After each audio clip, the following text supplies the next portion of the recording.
이제 우울증 경영학과 지금 3강째고요. 네. 지난 주까지의 내용, 그러니까 상담 치료나 그리고 정신과를 방문해서 내 상황 자체가 조금 나아졌다고 한다면은 이제 그 다음서부터는 내가 어떻게 하면은 내가 잘 살 수 있을까? 내가 지금처럼 건강하게 살 수 있을까에 관련된 내용들인데요.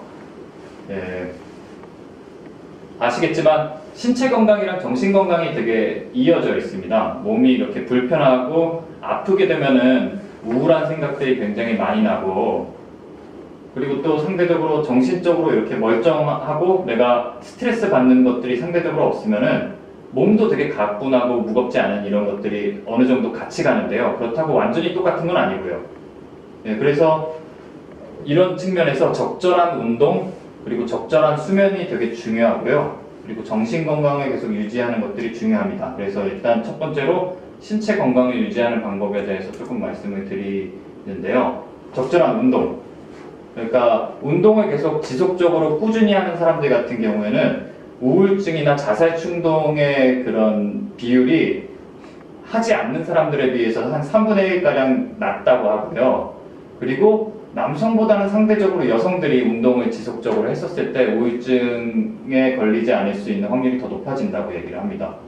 이거는 어떤 차이가 있는지는 정확히는 잘 모르겠어요. 근데 그렇고요.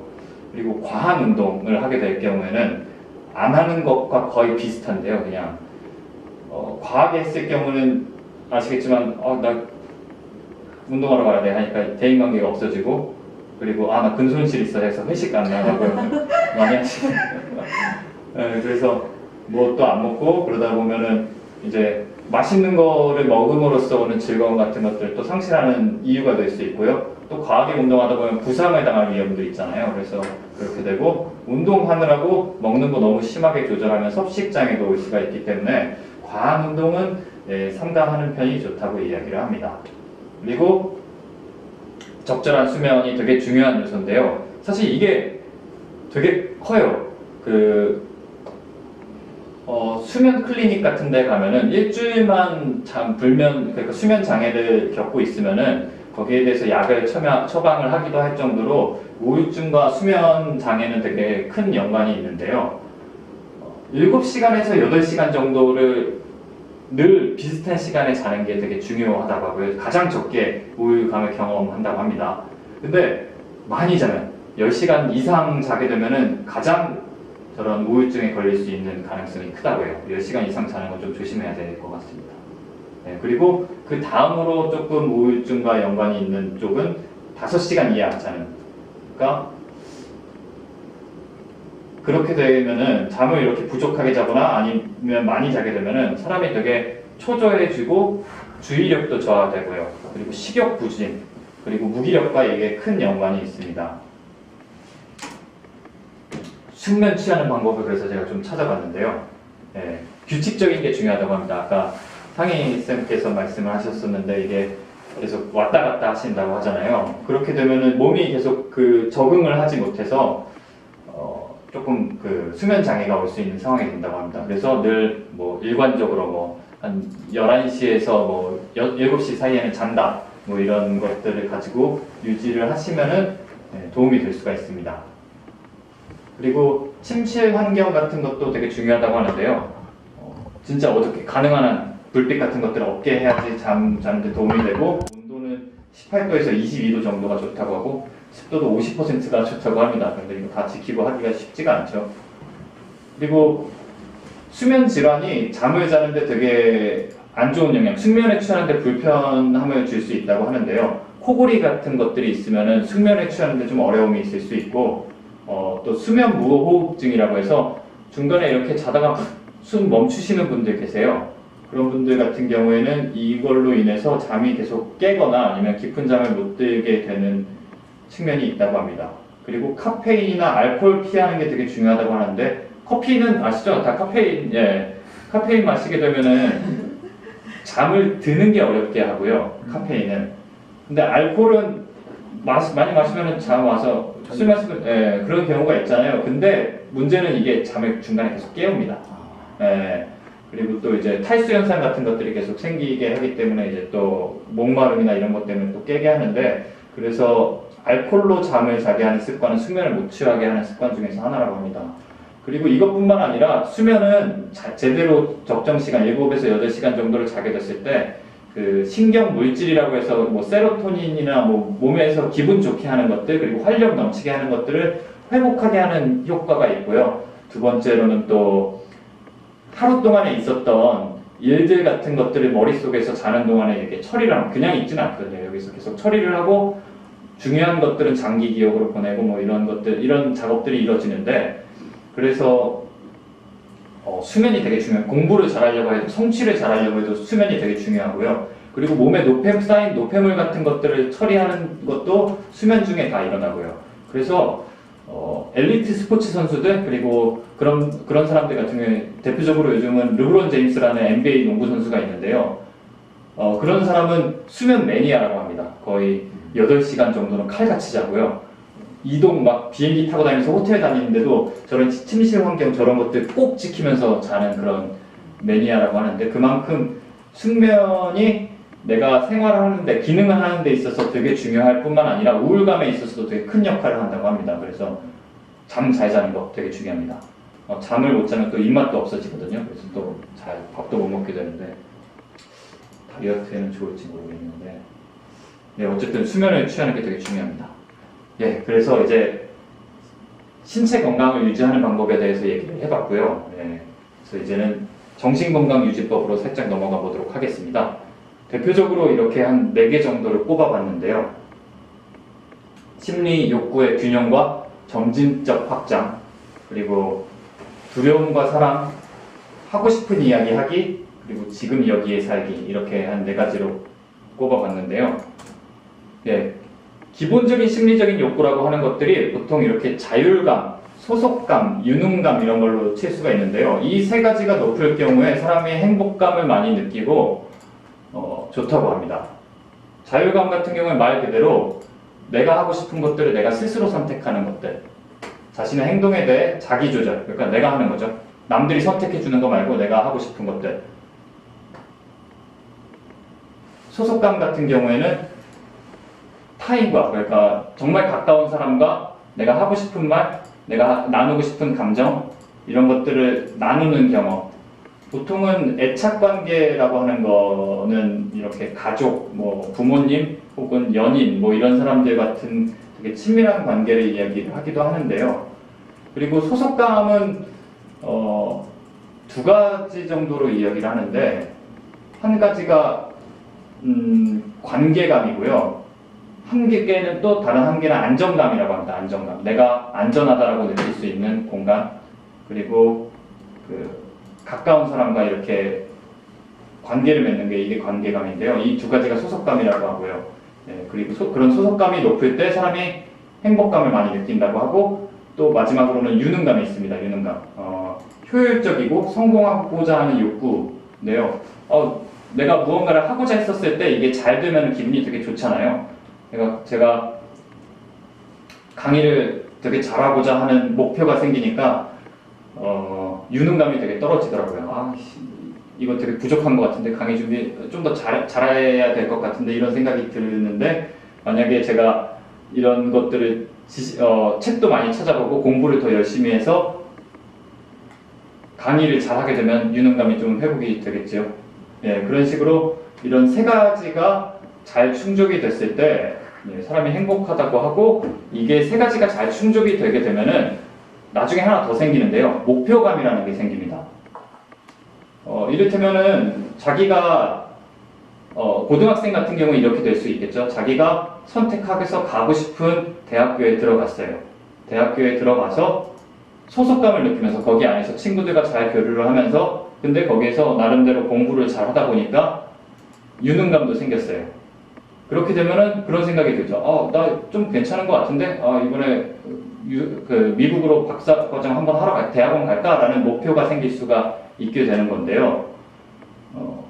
이 4가지가 잘 충족이 되는 사람들 같은 경우에는 목표지향적인 행동을 이끌어내고 적응적이고 그리고 유기체 유익, 그러니까 사람들이나 주변 사람들한테 도움이 되는 행동을 하면서 문화나 인종, 국가, 그러니까 이거는 어떤 사람이든 흑인이건 백인이건 뭐 한국에 사는 사람이건 미국에 사는 사람이건 아프리카에 사는 사람이건 이런 균형이 잘 맞춰진 사람들 같은 경우에는 되게 심리적으로 건강하게 잘 산다고 합니다. 근데 이게 다 연결이 돼 있거든요. 보통 제일 처음 시작되는 건 소속감이에요. 내가 가족으로부터 내 친구들로부터 잘 소속이 돼 있고 즐거우면은 자율감을 습득하고 싶은 욕구가 생깁니다. 이를테면 또 남녀가 만났을 때도 그런데요. 처음 만났었을 때는 이 사람으로부터 안정감을 느끼고 싶고 사랑을 느끼고 싶기 때문에 서로가 되게 강하게 붙는데요. 근데 어느 정도 시간이 지나면은 이제 내가 하고 싶은 거 하고 싶어 하면서 조금 떨어져고 싶어 하는 마음들이 생깁니다. 그래서 자율감 같은 것들을 좀 더 확보를 하고 싶은 마음들이 생겨요. 근데 어떤 사람들 같은 경우에는 이게 조금 다르거든요. 어떤 사람은 이 소속감을 더 많이 느끼고 싶어 해서 계속 붙어 있고 싶어 하는데, 다른 한쪽, 여자는 좀 더 소속감을 느끼고 싶어 하는데, 남자는, 난 이 정도면 충분해. 그러면 지금서부터는 난 좀 떨어져서 지내고 싶어. 나는 내가 하고 싶은 걸 다 할 거야. 이렇게 되면은, 여기서의 또 갈등이 생기는 거죠. 남자는 계속 도망가려고 하고, 여자는 계속 붙으려고 하고, 너 나 이제 더 사랑하지 않는 거야. 이런 것들이 생기게 되고, 만약에 이런 소속감이 잘 느껴지지 않게 되면은 그 다음 스텝으로 못 나가겠죠. 그러니까 우리 둘의 관계를 결혼을 생각해 본다든지 이런 것들을 생각을 안 하게 되는데, 이 두 개가 잘 맞게 되면은 서로가 하고 싶은 것들을 또 자율감을 찾아서 잘 관계를 맺어갈 수 있고, 그렇게 되면은 내가 하고 싶은 걸 하면서 또 유능감을 느껴요. 그리고 또 유능감을 느끼면서 내가 우리 관계 지금 좋은 것 같아. 이 관계에 대한 유능감이 생겼을 때 또 목표감, 결혼을 생각을 한다든지 아니면은 아이를 갖는 걸 생각해 보던다든지 이런 식으로 발전이 될 수가 있습니다. 그리고 또 되게 재밌는 것 중에서 하나는 자율감이 없는 소속감도 없고 소속감이 없는 자율감도 없는데요. 이를테면은 가출 청소년들 있잖아요. 가출 청소년들 같은 경우에는 자율감을 느끼고 싶어서 나가요. 집 밖으로 나가는데 그 나간 가출 청소년들 같은 경우에 또 가출팸이라는 걸 만들어서 모여서 엄청나게 끈끈하게 뭉치지 않습니까? 그래서 소속감이 없는 자율감은 사실은 동떨어져 있는 그냥 홀로 버려진 것 같은 느낌에 가깝고요. 그리고 자율감이 없는 소속감은 사실 노예관계나 다름없죠. 그냥 시키는 대로만 해야 되는 거고 그냥 거기에 속해 있는 거니까요. 그리고 목표감과 자율감은 또 관련성이 되게 많이 있는데요. 내가 하고 싶은 목표를 스스로 선택을 한다는 것 자체는 되게 자율감을 늘게 하잖아요. 내가 선택한 거니까.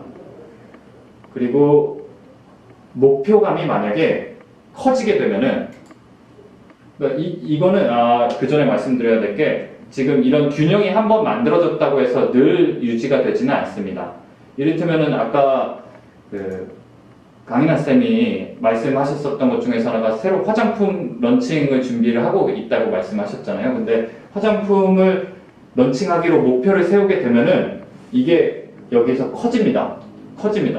근데 그렇게 되면은 상대적으로 유능감이 좀 떨어지게 되는 내가 지금 준비가 부족한 것 같아. 이거 잘 못할 것 같은데 라는 이런 약간의 그런 긴장 상태가 저게 그냥 균형을 이루고 있을 때는 내가 평온한 상태인데 이게 뭔가를 더 잘해야겠다는 큰 목표가 생기게 되면 유능감이 좀 더 축소가 되는 게 느껴지고 그리고 또 유능감이 또 축소가 되는 것들을 느껴지면은 나머지 뒤에 그걸 뒷받침하고 있는 소속감과 자율감에서 힘을 받고 싶은 욕구가 더 커지는데요. 이를테면은 내 사랑하는 사람들이나 아니면 가까운 사람들로부터 가서 응원이나 격려를 받고 싶어 하고요. 내가 잘할 수 있는 것들을 해보면서 내 스스로의 자율감을 회복하면서 또는 유능감을 회복하고 싶어 합니다. 그래서 목표감이 크게 되면은 조금 커지면은 상대적으로 준비를 더 열심히 한다든지 내가 거기에 대한 지식을 쌓는다든지 아니면 내 사랑하는 사람들을 만나서 내 소속감을 이렇게 키운다든지 하는 방식으로 균형을 맞추게 되고 그렇게 됐을 경우에 목표감을 실행할 수 있는 그런 방식이 되는데요. 그래서 내가 뭔가 지금 심리적으로 불편하고 긴장이 되고 불안한 상태다 라고 한다면은 한번 들여다보시는 게 좋을 수 있어요. 내가 지금 이 4개 중에서 뭐가 좀 부족하기 때문에 어떤 것 때문에 지금 이런 긴장 상태가 온지를 한번 살펴보고 여기에 필요한 것들을 회복하면은 그 균형 상태가 계속 맞으면서 점진적으로 이런 부분들을 확장시켜 나갈 수가 있게 되는데요. 그래서 방금 말씀드린 자율감, 소속감, 유능감, 목표감을 회복할 수 있는 방법들, 대표적인 방법이 이렇게 있습니다. 취미 활동하실 때 남이 하라고 하는 취미 활동하지 않잖아요. 내가 하고 싶은 것을 스스로 선택하기 때문에 자율성을 회복할 수가 있고요. 그리고 거기에서 또 하다 보면 잘해지잖아요. 그래서 선택한 활동, 취미 활동에서 실력 및 소정의 성과가 나타날 때 유능감이 회복될 수가 있는 그런 계기가 됩니다. 그리고 여행을 간다라는 것 자체는 또 내가 여행 가고 싶은 곳, 누가 가라고 하는데 가는 거 아니잖아요. 내가 가고 싶은 데 가는 거잖아요. 그래서 그렇기 때문에 자율감이 높아질 수 있고 또 여행을 통해서 내가 이루고자 하는 바를 세우는 그런 목표감도 확보를 할 수가 있습니다. 그리고 직업 활동을 하는 것도 되게 좋은 방법인데요.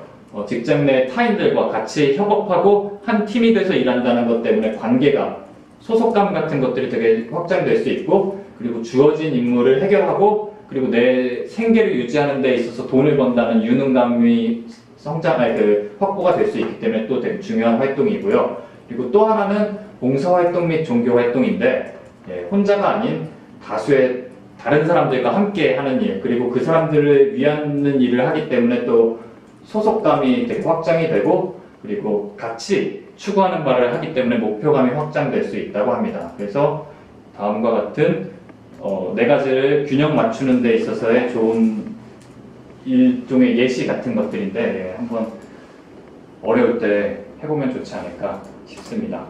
그리고 이 다음서부터는 제가 약간 동영상 자료를 준비를 했는데요. 되게 이 드라마의 맥락이라고 보이는 아주 짧은 구간인데 아니 처음엔 저도 긴가민가 했어요. 또 생긴 건 멀쩡하게 생겼어. 근데 그게 자꾸 뭐가 보인대. 근데 그게 또 그대로 다 돼요. 아니야.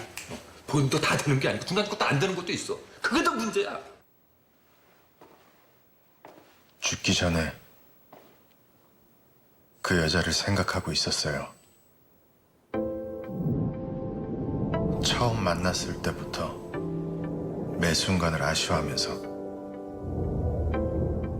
왜 더 마음껏 주지 못했나. 그 아쉬워하는 감정이 강렬해서 시간을 뚫고 현실로 흘러들어온 것 아니었을까. 죽는 순간에 득도한다는 말 들어봤나? 모든 사람은 죽는 순간에 분명히 알게 돼. 두려울 건 아무것도 없었다는 거. 그때 알았지? 네, 인간의 감정은 딱 두 가지로 수렴돼. 두려움 아니면 사랑. 하나는 가짜, 하나는 진짜. 자네는 진짜를 알아버렸고 그래서 사랑으로 아낌없이 돌아섰을 때 상황은 바뀌었던 거고.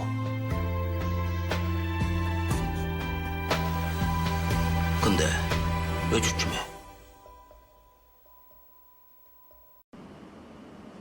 여기까지입니다. 혹시 이 부분 다 기억나시나요? 저는 다 봤는데 지금 처음 봤어요. 이 드라마 자체 통으로 다 봤거든요.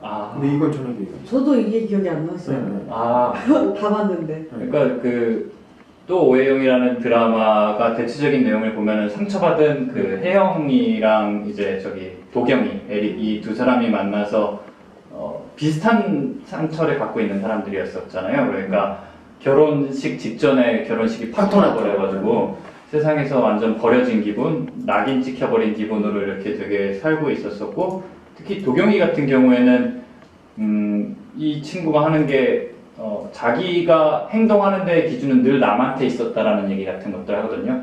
남이 보이는 호의보다는 조금 적게, 그리고 남이 보이는 적이 날 싫어하고 이런 것보다는 더 크게 반응을 하고, 그래서 내 행동은 늘 남들한테 달려 있었었고, 감정 같은 것들을 잘 못 느끼는 감정 불구 이렇게 자기를 표현을 했었었는데,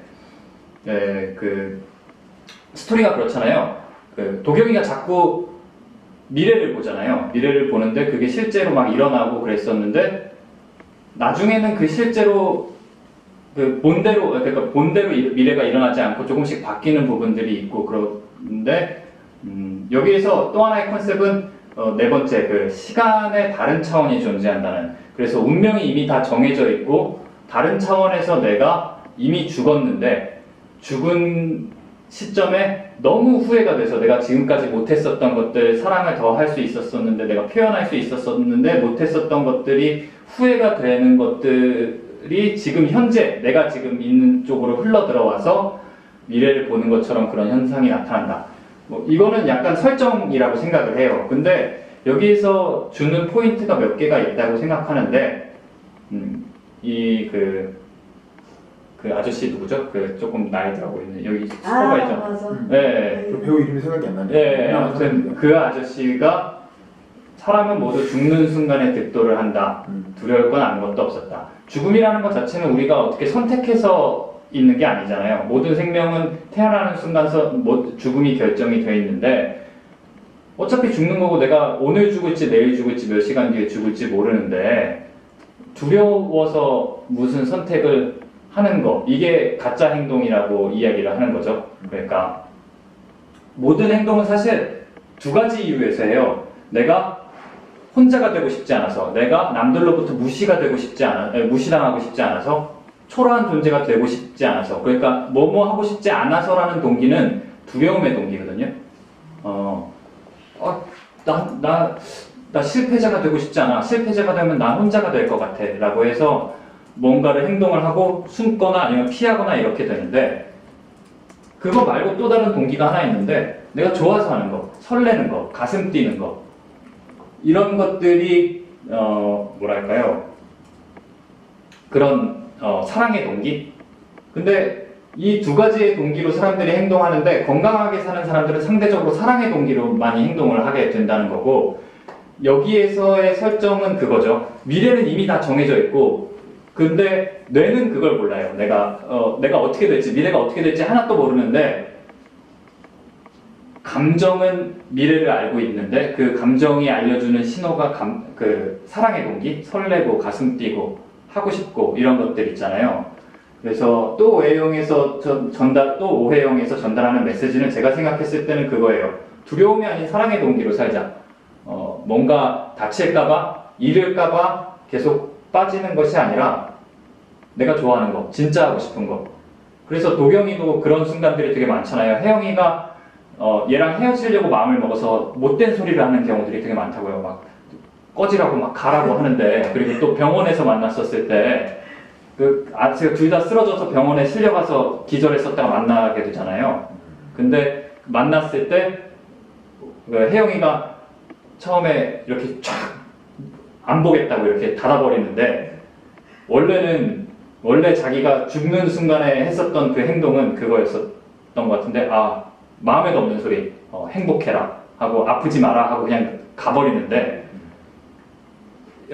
그때 사실 이제 그 바뀌게 될 때는 도경이가 그 얘기를 하는데 되게 인상적이었어요. 병원에서 만나니까 되게 반갑다고. 나 혼자 아팠었으면 되게 억울했을 것 같은데 너도 아파서 너무 반갑다고. 네. 근데 이게 미안해 한데, 근데 이게 내 진심이야. 너 그동안 너무 만나고 싶었고 그래서 너무 그리웠었다라는 얘기를 있는 솔직한 마음을 그대로 표현을 하는데, 원래는 둘이 헤어지고 끝나는 건데 그 상황에서 자기가 마음에 있었던 말들을 이렇게 쏟아내니까 집으로 혼자 돌아가고 있는데 뒤에서 혜영이가 달려와서 이렇게 안기고 다시 만나게 되는 계기가 되거든요. 그러니까 사람이 하고 싶은 걸 하고 살아야 된다. 두려워서 내가 거절당하면 쪽팔리니까 혹은 어차피 또 도경이의 또 다른 공포는 그거였죠. 나는 어차피 죽게 될 텐데 얘한테 슬픔을 안겨줄 수 없어. 그래서 계속 이렇게 혼자 돌아섰던 게 있었는데, 그런 것들 다 무시하고 이제 내가 하고 싶은 대로 하기 시작한 거죠. 네. 그런 것들이 자신의 삶을 운명도 바꿀 수 있고 내가 원하는 길로 가게 하는데 되게 중요한 거다라는 걸 제시하는 드라마라고 생각을 해서 여기 하나 뽑아봤고요. 그 다음에 또 다른 드라마가 있습니다. 이거 보셨나요? 요즘 얼마 전에 했던 예, 동백 되게 화제가 됐죠. 필 무렵인데 되게 나는 남이 불편할까봐 나를 낮췄고 붙어보기도 전에 도망치는 게 편했다. 도망은 왜 가? 한번 덤벼나 보지. 좀 쫄지 마라. 쫄지 마. 쫄니까 만만하지. 동백 씨 인생 이렇게 누구한테 손목 잡혀 끌려가는 분 아니잖아요. 근데 이제 그냥 하찮아지느니 불편한 사람이 돼보기로 했다. 종렬아, 내가 참 너한테 고마워질라 그러네. 이 끝내주는 타이밍에 다시 나타나줘서. 매번 네가 나를 정신이 번쩍 들게 해주는 것 같아. 뭐? 나는 네 덕에 소나기 피하는 법을 알게 됐고 그래서 용식 씨 같은 진짜를 알아봤어. 근데 뭐 이제 와서 뭐 다시 도망가라고? 이 그지 같은 도돌이표 상황을 또 당해보니까 딱 감이 와. 도망치는 사람한텐 비상구는 없어. 나 다신 도망 안 가. 그러니까 니들 다 진짜 까불지 마라.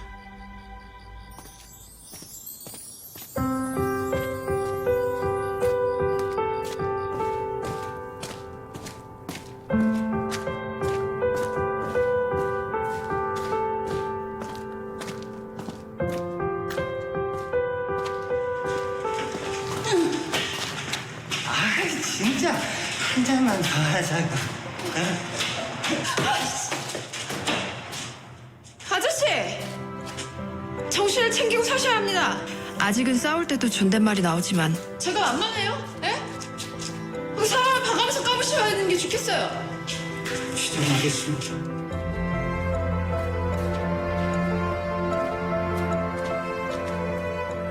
그래도 붙어는 본다. 동백꽃 필 무렵 되게 메시지가 되게 전 있었다고 생각하는데요. 고아였었고 미혼모였었던 동백이 그래서 마음속에 구김살이 되게 많이 있습니다. 자기가 사랑받지 못한 존재 뭐 이렇게 생각해서 초반에 드라마 첫 번째 이렇게 막 보다 보면은 자꾸 주변에서 하는 거에 끌려다니고 자기의 의견이 별로 없는 것처럼 보이기도 하고 계속 주눅 들어 있고요. 그런 모습들이 있는데 아까 그 상황에서 떠올렸었던 말들 기억하시나요? 그 쫄지 말라고 하는 그런 얘기들 그리고 그냥 너가 가만히 있으니까 만만하게 보지 그리고 동백 씨 그 누구한테 손목 잡혀서 끌려가는 그런 거 아니잖아요. 그 세 사람의 목소리가 나오잖아요. 그 고두심 그 용식이의 엄마 덕순 그리고 또 자기를 버리고 간 줄 알았었던 엄마가 다시 찾아오잖아요. 그래서 그때서부터 막 자기가 못해줬었던 사람들을 계속 주기 시작하고 근데 이 세 사람들을 통해서 동백이가 자기의 그런 소속감 같은 것들 그리고 유능감 같은 것들을 이렇게 회복하는 과정들이 나오고 그렇게 됐을 때 얘가 좀 자신감이 붙으니까 그때가 예전 같았었으면 또 계속 끌려갔었고 그 사람이 하라고 하는 대로 끌려갔었을 만한 상황 속에서 자기의 이야기를 이제 하죠. 까불지 말라고. 네. 그래서 보면서 자기 얘기를 속 시원하게 하는 것들이 되게 중요하다라는 것도 느꼈었고 또 동시에 그런 주변의 그런 소속감, 자기를 아껴주고 사랑해주고 존재 자체를 평가 판단하지 않고 있는 그대로 아껴주는 무조건적인 존중을 해주는 사람들이 얼마나 소중한지에 대해서도 또 알 수 있었었고 그런 것들이 사람을 이렇게 변화하고 성장시키게 하는 그런 게 된다고 생각을 했었습니다. 동백꽃 필 무렵이 이거 말고도 되게 많은 그런 에피소드들이 있는데요. 네. 다 보셨죠? 안 보신 분 혹시 계시나요? 다 보진 않았어요. 다 안 봤어요? 뒤에까지 보면 되게 괜찮은 것 같아요. 네, 그리고 또 하나 더 있는데요. 이거는 조금 다를 수 있는데 혹시 눈이 부시게라는 드라마 보신 적 있나요? 그 치매 그 얘기 아니에요? 네 맞아요. 잠깐만요. 이게 뭐냐면 너 정신 차리고 치매. 네 치매인데 이게 마지막에 김혜자. 네 맞아요. 김혜자가 한지민. 김혜자가 이게 또 지금 나오는 부분이 그 시상식에서 마지막에 이거를 얘기를 해요. 자기한테 울림이 있는 마지막 나레이션이라고. 그래서 이게 김혜자의 나레이션인데 내 삶은 때론 불행했고 때론 행복했습니다. 삶이 한낱 꿈에 불과하다지만 그럼에도 살아서 좋았습니다. 새벽에 쨍한 차가운 공기, 꽃이 피기 전 부는 달큰한 바람, 해질 무렵 우러나는 노을의 냄새. 어느 하루 눈부시지 않은 날이 없었습니다. 지금 삶이 힘든 당신, 이 세상에 태어난 이상 당신은 이 모든 걸 매일 누릴 자격이 있습니다. 대단하지 않은 하루가 지나고 또 별거 아닌 하루가 온다 해도 인생은 살 가치가 있습니다. 후회만 가득한 과거와 불안하기만 한 미래 때문에 지금을 망치지 마세요. 오늘을 살아가세요. 눈이 부시게 당신은 그럴 자격이 있습니다. 누군가의 엄마였고 누이였고 딸이었고 그리고 나였을 그대들에게.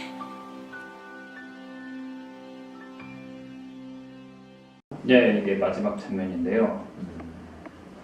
여기 그 건강한 사람들의 공통점이라고 하는 것 중에서 하나는 지금 여기에서 있다는 겁니다. 그러니까 거기 내용 중에서 제일 많이 와닿았었던 게 후회만 가득한 과거와 불안하기만 한 미래 때문에 현재를 망치지 말라고 얘기를 하는데 대부분 심리적으로 좀 힘들거나 그러신 분들의 공통점은 내가 어쩔 수 없는 과거에 대한 것들에 대한 그런 후회랄까요? 혹은 그걸로 인하여서 내 삶이 이렇게 됐다 해서 그거에서 벗어나지 못하는 것들이 되게 많은데, 나는 지금 내가 지금 바꿀 수 있는 거는 미래도 아니고 과거도 아니고 딱 현재거든요. 내가 어떻게 할 수 있는 건. 미래는 내가 선택할 수 있는 거는 선택할 수 있긴 있죠. 내가 현재 어떻게 하느냐에 따라서. 그래서 여기서 얘기하는 것들은 현재에 있으면서 우리 주변에 있는 것들, 만나는 사람들, 환경들, 세상 달큰한 꽃, 그리고 뭐라고 했었죠? 새벽에 그런 많이 있었었는데, 아무튼 노을 같은 것들, 이런 것들을 다 음미하면서 지내면은 그것 자체가 사람이 행복해지는데 되게 중요한 요소들이다, 그렇게 얘기를 하는데, 드라마의 전체적인 내용이 지금 여기랑 관련이 있는 것 같아요. 그래서 되게 좋은 드라마였다고 생각을 하고요. 근데 아무튼 마지막이 정말 좋았어요. 이 부분은 저 시상식 보면서도 너무 감동을 했었었는데 아무튼 그래서 지금 여기에 사는 게 건강한 삶을 유지하는 데 있어서 정말 필수적인 거라고 생각을 합니다. 그래서 이 드라마를 넣어봤고요. 그래서 나아가서는 이제 원하는 대로 살기. 사실 상담이 돕는 것은 심리적인 어려움을 극복하는 데 있어서 도움을 줄 뿐만 아니라 사람이 자기가 뜻하는 대로 원하는 대로 살도록 돕는 데 큰 역할을 한다고 생각합니다.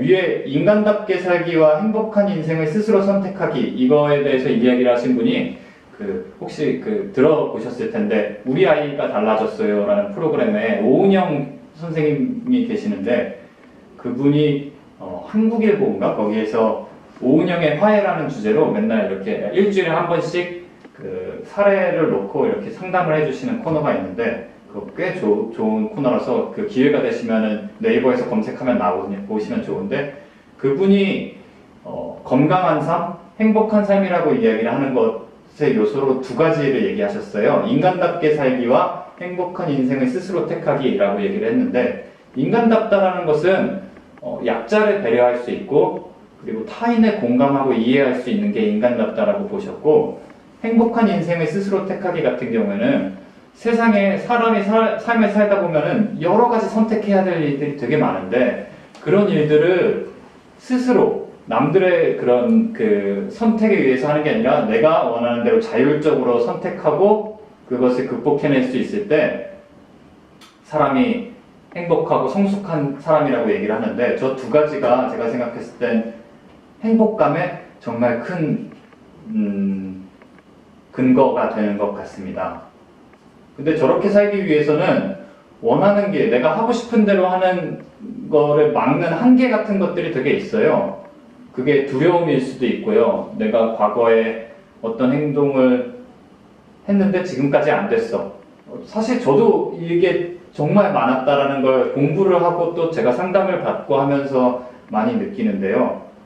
아까도 제가 말씀드렸지만 저 같은 경우에는 저 어렸을 때 학벌에 대한 컴플렉스가 있었어요. 막 저기 있는 양반 같은 경우에 막 서울대 나오고 와 저런 사람들이나 정치하는 거지. 그리고 내가 뭐라고, 그런 건 깜냥이 되는 사람들이나 하는 거야 라고 해서 제 한계 같은 것들을 늘 지어놓고 살았었는데, 계속 상담도 받고 저 스스로에 대해서 경험도 하고 선택들을 하다 보니까 이제 알게 되더라고요. 이게 내가 원하는 삶을 사는 데 있어서 나를 제한하고 있었던 거구나 라는 것들을 알게 됐고, 조금씩 그거를 인식하고 벗어던지기 위해서 노력하고 있거든요. 그리고 저희 그 선배 상담 선생님께서 얘기를 하셨던 건데, 상담자가 자기가 구겨져 있던 마음을 펴보지 않고 상담자가 자기가 원하는 대로 살지 못하면은 내담자도 그렇게 살 수 있다는 걸 진심으로 믿어줄 수가 없다라고 얘기를 하시더라고요. 그래서 저도 저부터 제 삶을 원하는 대로 선택을 하고, 내가 그런 힘이 있다는 걸 확인하고 살려고 노력을 하고 있습니다. 그래서 모든 것은 나부터, 내가 행복해야지 다른 사람의 행복도 빌어줄 수가 있는 거라서 지금 본인이 행복한 선택을 많이 하셨으면 좋겠다고 생각을 합니다. 제 강의는 일단 여기에서 마무리를 짓겠습니다. 이상입니다.